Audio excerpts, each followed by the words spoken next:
Senhor presidente, senhoras deputadas, senhores deputados, eu ouvi o pronunciamento do jovem Maurício e penso eu,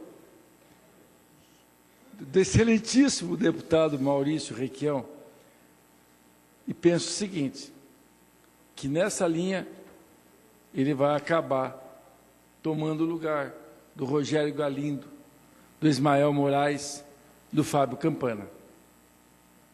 Desculpe, a tribuna da Assembleia, deputado Maurício, eu lhe conheço bem, jovem, preparado, estudou muito, é para um debate, não de ficar fazendo a necrópsia do que aconteceu, que todos nós sabemos aqui eu já disse dessa tribuna, como outros parlamentares, todos nós falamos. Não dá para tomar o lugar dos que têm blogs ou colunas nos principais jornais, porque essas suposições, as futricas, as tricas, as intrigas palacianas, as informações privilegiadas que Vossa Excelência recebe, especialmente, obviamente, de oficiais da Polícia Militar, faz com que, de fato, meias verdades, num conjunto de verdades, possa parecer que tudo é exatamente como que Vossa Excelência quer que seja.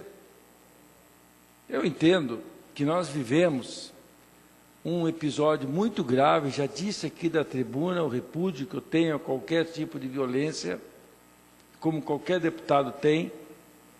Mas primeiro, desculpe, não dá para usar o termo vocês roubaram ou o Beto Richa roubou a Previdência dos servidores. Desculpe, não pode dizer isso.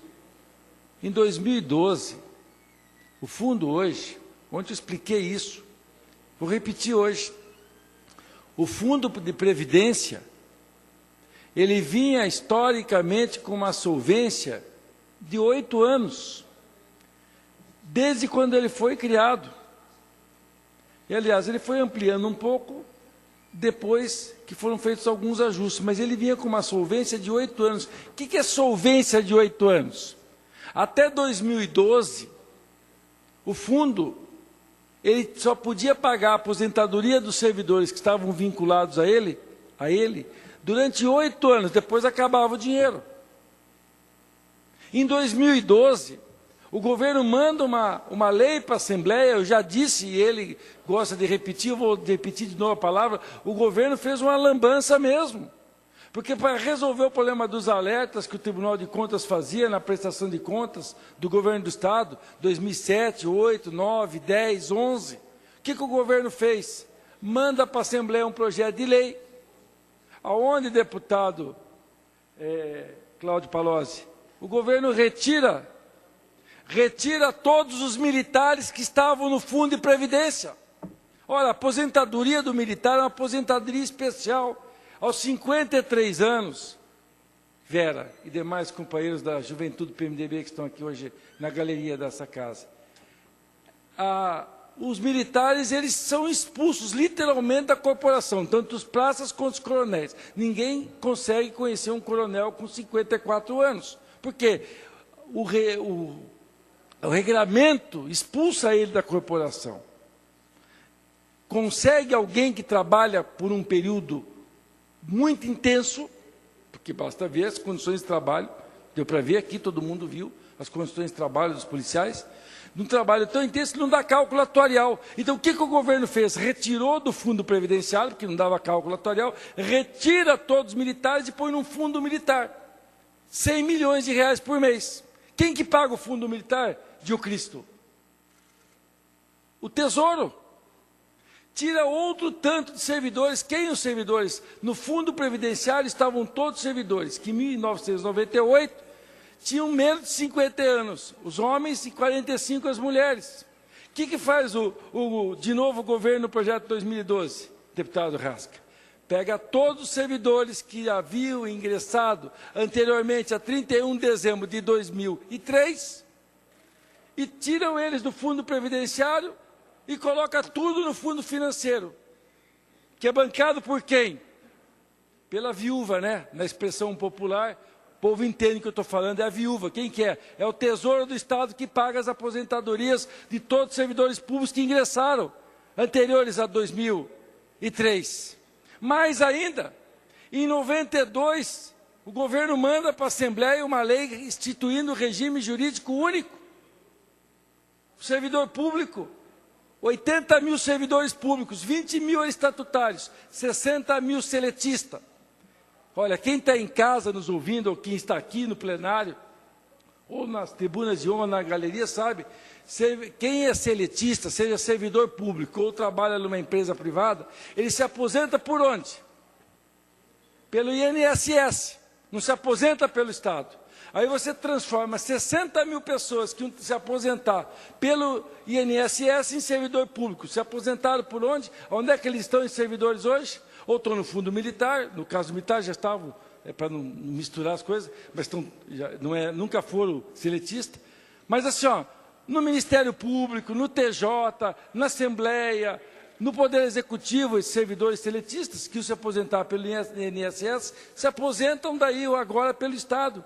Mais de 30% dos servidores, em termos de número e de massa salarial, é mais um pouco do que isso, que estão hoje recebendo do Estado, tinham que estar recebendo da onde? Do INSS. O governo, por que desequilibrou o sistema previdenciário? Desequilibrou porque retirou os encargos. Olha, só dos militares, 100 milhões de reais por mês.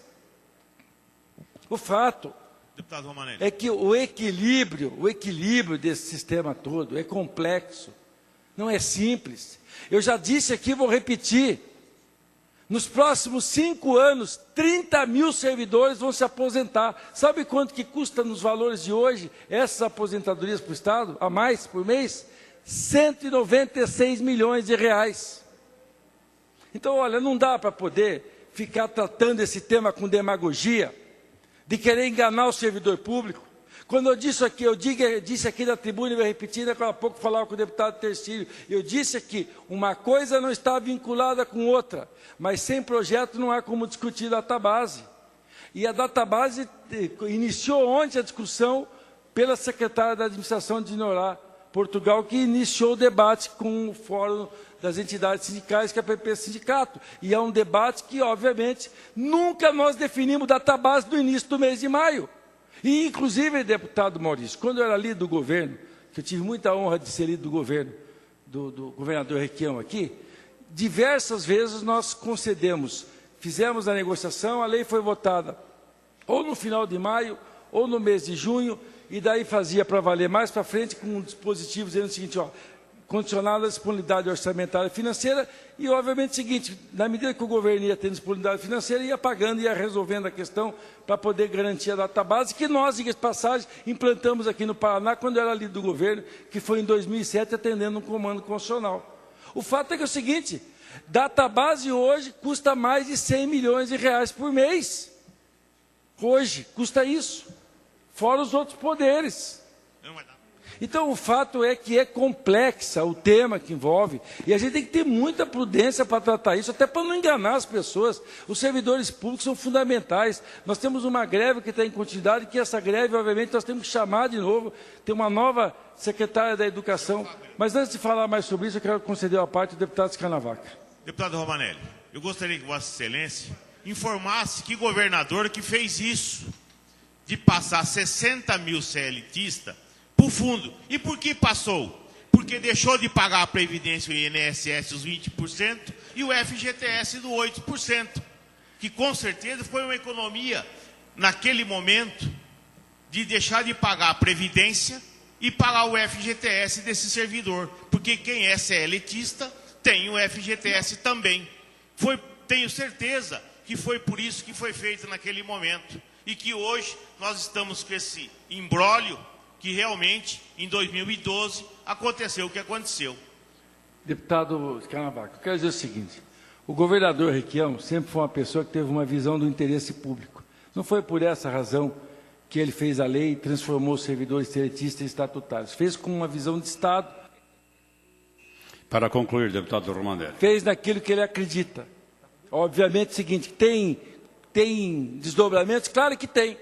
O que não dá para a gente transformar isso aqui agora é um debate ideológico, político. Esse projeto não foi aprovado porque a oposição se reuniu com a coordenação do fórum, em cima da minha sala, no dia 22 de abril, e decidiram fechar a questão política. Enquadrar a direção do fórum, enquadrar a direção da PP e transformar num projeto que tinha sido construído politicamente. O senhor está rindo, mas não é para rir. Porque veja o desdobramento que teve a política de oposição interferiu diretamente na vida das pessoas. Olha os riscos todos, o sofrimento, a dor que as pessoas passaram e estão passando. Dos 1 milhão de alunos que estão sem aulas e com uma perspectiva ruim de desdobramento disso tudo. Ora, esse parlamento aqui tem que ter a consciência da importância que nós temos histórica. Para concluir, deputado. De retomar com tranquilidade. O governador Beto Richa foi eleito, tem legitimidade para governar o Estado. Nós não vivemos num regime de exceção, tem democracia, tem parlamento, tem justiça. Não concordou com o projeto? Bacana, foi lá no Ministério da Previdência, discute com o Ministério da Previdência, vai em juízo, discute. Esse mesmo procurador que Vossa Excelência referenciou agora, tu não imagina o que ele fez em outros momentos em outra situação que era líder também. Eu sei. Então, na verdade, é o seguinte, a história um pouco se repete com as coisas. Só que é o seguinte, vamos virar a página da questão da Previdência, discutir, se tiver que apurar a responsabilidade, o Ministério Público instaurou o procedimento criminal para poder apurar a responsabilidade, inquérito civil, está ouvindo, já ouviu 80, 90 pessoas, tudo isso fica claro, cada um assume a posição que quer. Agora, não dá para dizer que essa casa aqui, inclusive os deputados de oposição, que ficaram aqui na... Deputado Romanelli, por favor, conclua. Que permaneceram aqui na sessão, porque eu propus aqui de suspender a sessão, para poder, de fato, tratar a questão de uma outra forma. Agora, todos aqui permaneceram, votaram até o último item. Desculpem, aqui deputado, não dá para poder ficar fazendo um discurso do caminhão de som e outro aqui dentro da Assembleia Legislativa. Deputado, seu tempo está encerrado. Já... lamentavelmente, não posso conceder mais horário. Eu